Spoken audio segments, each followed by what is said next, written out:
আসসালামু আলাইকুম দর্শক। 5 আগস্টের পর থেকে পুরো দেশের মানুষ, আপামর জনসাধারণ যে ভয়ঙ্কর একটা আতঙ্কের মধ্যে আছে যে বিষয়টি নিয়ে, সেটা হচ্ছে মব কালচার। অথচ এই মব কালচারকেই এখন সরকারের পক্ষ থেকে, সরকারের বিভিন্ন পর্যায় থেকে জায়েজ করার চেষ্টা করা হচ্ছে, যৌক্তিকতা তুলে ধরার চেষ্টা করা হচ্ছে।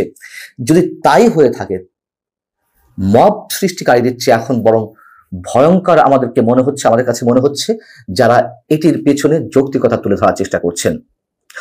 আমাদের প্রধান উপদেষ্টা একজন মহামান্য প্রেস সচিব আছেন, মিস্টার শফিকুল আলম। তিনি তো নানান বিষয়ে জাতিকে নসিহত করছেন এবং এ ধরনেরই একটি নসিহত করলেন শনিবার রাজধানীতে অনুষ্ঠিত একটি আয়োজনে। গত কয়েকদিন আগে সংস্কৃতি বিষয়ক উপদেষ্টা মোস্তফা সরওয়ার ফারুকীকে প্রশ্ন করার দায়ে যে 3 জন গণমাধ্যম কর্মীর চাকরি গেল, আমি জানি 4 জনের, যাই হোক, এই চাকরিচ্যুতির ঘটনার পেছনে মবের হুমকি ছিল।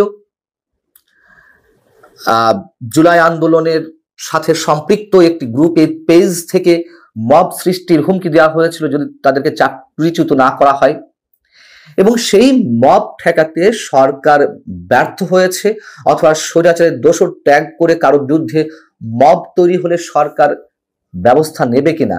এই প্রশ্নের উত্তরে প্রেস সচিব কি বললেন, কি ভয়ঙ্কর কথা শুনুন। তিনি বলছেন, আপনি যাকে মব বলছেন তার এই প্রতিবাদ করার অধিকার আছে কিনা। যে ছেলেগুলোর বিরুদ্ধে তারা প্রশ্ন তুলেছে, সাংবাদিক যারা প্রশ্ন করলো, তাদের বিষয় বলা হচ্ছে যারা জুলাই আগস্টে মারা গেছেন তাদের মৃত্যু নিয়ে এমন প্রশ্ন করা ঠিক হয়েছে কিনা।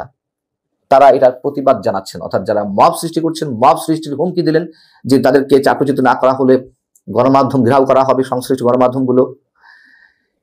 তিনি বলছেন সেটাকে আপনি আসলে কি বলবেন। তার মানে কি, স্পষ্টত এই মব সৃষ্টিকারীদের পক্ষেই কথা বললেন প্রেস সচিব এবং এর যৌক্তিকতা তুলে ধরলেন।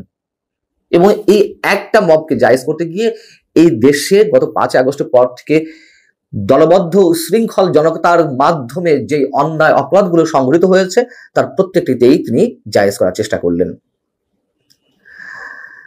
সংস্কৃতি বিষয়ক উপদেষ্টাকে জুলাই আন্দোলন নিয়ে প্রশ্ন করতে পারবেন না একজন সাংবাদিক, কিন্তু মব সৃষ্টি করা যাবে। শফিকুল আলম নাকি আন্তর্জাতিক গণমাধ্যম এএফপিতে দীর্ঘদিন কাজ করেছেন। তিনি সাংবাদিকতার নীতি, নৈতিকতার নীতিমালা, ইথিক্স এই সম্পর্কে কিছু জানেন না। একজন সাংবাদিক যে কোনো জায়গায়, যে কোনো মুহূর্তে, যে কাউকে যে কোনো প্রশ্ন করতে পারেন, এটা আমরা শিখে এসেছি। এবং সেটা যদি জনসম্পৃক্ত হয়ে থাকে সেটা অবশ্যই করা যেতে পারে। এখন জনসম্পৃক্ততার সঙ্গে আপনি কিভাবে দিবেন? আদালতে যখন একজন বিচারক রায় দেন, সেই রায়টি কোনো না কোনো পক্ষের, মানে কোনো কোনো অংশের পক্ষে যায়, কোনো অংশের বিপক্ষে যায়। সবাই তো সন্তুষ্ট হতে পারে না, তাই না? এবং তা নিয়েও নানা ধরনের তর্ক তৈরি হতে পারে, বিতর্ক যুক্তি তর্ক তৈরি হতে পারে। এখন বিষয় হচ্ছে যে মোস্তফা সরওয়ার ফারুককে ওই 3 সাংবাদিক কি নিয়ে প্রশ্ন করেছিলেন? জুলাই আন্দোলন নিহতের সংখ্যা নিয়ে তো, অথবা বিচারের আগে খুনি বলা ঠিক হবে কিনা কাউকে, এই বিষয়ে তো। আচ্ছা, যদি এইগুলো না হয়ে থাকে, এগুলো সবকটি যদি অপরাধযোগ্য, মানে ভয়ঙ্কর অপরাধযোগ্য কোনো অন্যায় হয়ে থাকে, কি বলা যায় এটাকে, তাহলে তো আদালতের প্রয়োজন ছিল না। আদালতে যাওয়ার আগেই মানুষ রায় দিতে পারত। এবং 1400 মানুষের খুন করার কথা বলা হচ্ছে, সেটা নিয়েও বিতর্ক রয়েছে। সরকার নিজেও তো 852 জনের হিসাব দিয়েছে, আর জাতিসংঘ আরেকটি হিসাব দিয়েছে 15 আগস্ট পর্যন্ত। তো এইগুলো নিয়ে প্রশ্ন করলে সমস্যাটা কি? মানে এই নিয়ে প্রশ্ন করলে স্বৈরাচারের দোষর হয়ে যেতে হবে, স্বৈরাচারের পক্ষের শক্তি হয়ে যেতে হবে, ট্যাগ লাগিয়ে দেওয়া হবে। এবং সেটি বলতে গিয়ে এখন এই 3 সাংবাদিকের চাকরি যাওয়ার যৌক্তিকতা রয়েছে। যারা দাবি করেছেন, মব সৃষ্টি করার কথা বলেছেন, তারা ঠিক কাজ করেছেন, এটি শফিক সাহেব বলতে চাইছেন। তাহলে যদি চোখ বন্ধ করেই বলে দিতে পারে আমরা যে 1400 মানুষ খুন হয়েছেন, শেখ হাসিনা খুন করেছেন, স্বৈরাচার এটি করেছে, তাহলে আর আদালতে যাওয়ার দরকার কি? আদালতের যুক্তি তর্ক উপস্থাপনের কোনো প্রয়োজন নেই। শফিকুল আলম বলছেন, যদি কাউকে প্রাণনাশের হুমকি দেওয়া হতো তাহলে অবশ্যই আমরা বিষয়টি দেখতাম। এবং এই বিষয়ের সঙ্গে অনেকগুলো ইস্যু জড়িত। এই বিষয়ের সঙ্গে হাসিনার গত 15 বছরের পুরো সাংবাদিকতা জড়িত। কি অদ্ভুত কথা। তিনি আরো বলছেন, কেউ যদি বলে যে আমরা মার্চ করবো, এটাকে কিভাবে আমরা ক্রিমিনালাইজ করব? আমরা কিভাবে ক্রিমিনালাইজ করবো এই প্রশ্ন তুলতে হবে কেন? এটা তো অপরাধ, ফৌজদারি অপরাধ। আমি আলটিমেটাম দিয়ে, আমি ঘোষণা দিয়ে, আমি একটা প্রতিষ্ঠানের প্রতি হুমকি হয়ে দাঁড়াচ্ছি, আমার দাবি মানতে হবে, নইলে আমি এই করব, এটা কি অপরাধ নয়? এবং তিনি সেটাকে ক্রিমিনালাইজ করতে চাচ্ছেন না। বুলডোজার দিয়ে, ঘোষণা দিয়ে, বুলডোজার দিয়ে বঙ্গবন্ধু 32 নম্বর বাড়ি গুড়িয়ে দেওয়া হবে মাটির সঙ্গে, রাজনৈতিক দলের কার্যালয়ে আগুন দিয়ে জ্বালিয়ে দেওয়া হবে ঘোষণা দিয়ে, বাড়িতে বাড়িতে অগ্নিসংযোগ করে লুটপাট করা হবে, ভাঙচুর করা হবে, এগুলো ফৌজদারি অপরাধ নয়? এবং তিনি প্রেস সচিব, প্রধান উপদেষ্টা, এক অর্থে সরকারের মুখপাত্র, এখন তিনি সেই দায়িত্ব পালন করেন। আপনি বলছেন প্রাণনাশী হুমকি দেওয়া হলে আমরা কিছু দেখতাম। প্রাণনাশী হুমকি দেওয়ার তো দরকার নাই। এই মব সৃষ্টির ঘটনাগুলোর মধ্যে কি মানুষের প্রাণহানির ঘটনা ঘটেনি? একটা গণমাধ্যম, আমি গণমাধ্যম সম্পর্কে যেহেতু কথা হচ্ছে, গণমাধ্যমের উদাহরণ দিই। যখন এই গণমাধ্যম 5-10 হাজার মানুষ মব সৃষ্টি করে ঘেরাও করবে, ভাঙচুর করবে, তার মধ্যে প্রাণহানির সংখ্যা থাকে না?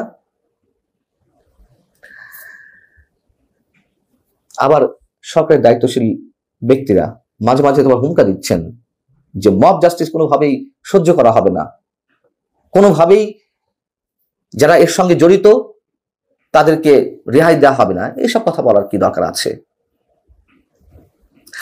তার মানে শফিক সাহেব যা বলতে চাচ্ছেন, আমরা ধরে নিতে পারি যারা মব সৃষ্টি করে চলেছেন গত 5 আগস্টের পর থেকে, তাদের প্রতি সরকারের একটা প্রচ্ছন্ন ইঙ্গিত রয়েছে। শফিকুল আলম বলছেন যে গত 16 বছরে বা 15.5 বছর কি সাংবাদিকতা করেছি, এই সাংবাদিকতা আসলে আমরা নিজেরা কিছু রিভিউ করতে পারতাম। 5 আগস্টের পর আমরা কোনো প্রতিষ্ঠান বন্ধ করিনি, এটা আমাদের মূলনীতি। বন্ধ করার তো দরকার নেই। যে মবকে আপনি উৎসাহিত করছেন বা সরকারের পক্ষ থেকে ইন্ধন দেওয়া হচ্ছে, আমরা তো বলবো অবশ্যই ইন্ধন তো বটেই। 32 নম্বর যখন বুলডোজার দিয়ে ভেঙে গুড়িয়ে দেওয়া হলো, তখন সরকারের এক উপদেষ্টা বললেন যে আসুন উৎসব করি, ফ্যাসিবাদের তীর্থভূমি গুড়িয়ে দেওয়া হচ্ছে, সরকারি ইন্ধনই তো, আমরা সবাই বুঝি। আর কথা যে বলা হচ্ছে গত 15 বছর 16 বছরের সাংবাদিকতা চাটুকারিতা নিয়ে, চাটুকারিতা তো এখন কম চলছে না, তার চেয়ে অনেক গুণ বেশি চলছে। তিনি বলছেন যে এই সরকারের অন্যতম নীতি হচ্ছে কোনো প্রকারে ইনফ্লুয়েন্স না করা, কারো চাকরি পাওয়া কিংবা চাকরি খাওয়ার পেছনে আমাদের কারো মদদ নেই। এগুলো হাস্যকর কথাবার্তা। এর মধ্যে অনেক কিছু প্রমাণিত হয়েছে। বিবিসিতে, ডয়েচে ভেলেতে, আন্তর্জাতিক গণমাধ্যমে নানান ধরনের খবর এসেছে। শুধু সাম্প্রতিক সময়ে 3 জন সাংবাদিকের চাকরি খাওয়া নিয়ে নয়, এর আগে সময় টিভির বিষয়টি এসেছে, আরো অনেক। এখন টিভিতে যে 2 সাংবাদিকের চাকরি গেল, কেন তারা করেছে, এবং অবশ্যই এর সাথে মালিক পক্ষ আগ থেকে আগ বাড়িয়ে তারা এই কাজগুলো করেছে, এটাও সত্য কথা। কিন্তু তারা কেন করতে বাধ্য হচ্ছে? যদি কোনো ভয়ঙ্কর মবের সৃষ্টি হয়, আর সেই মবকেই জায়েজ করার চেষ্টা করলেন প্রেস সচিব। কি বিচিত্র এই সরকার, কি বিচিত্র এই দেশ, কি বিচিত্র এই সময়। আল্লাহ হাফেজ, ভালো থাকুন সবাই।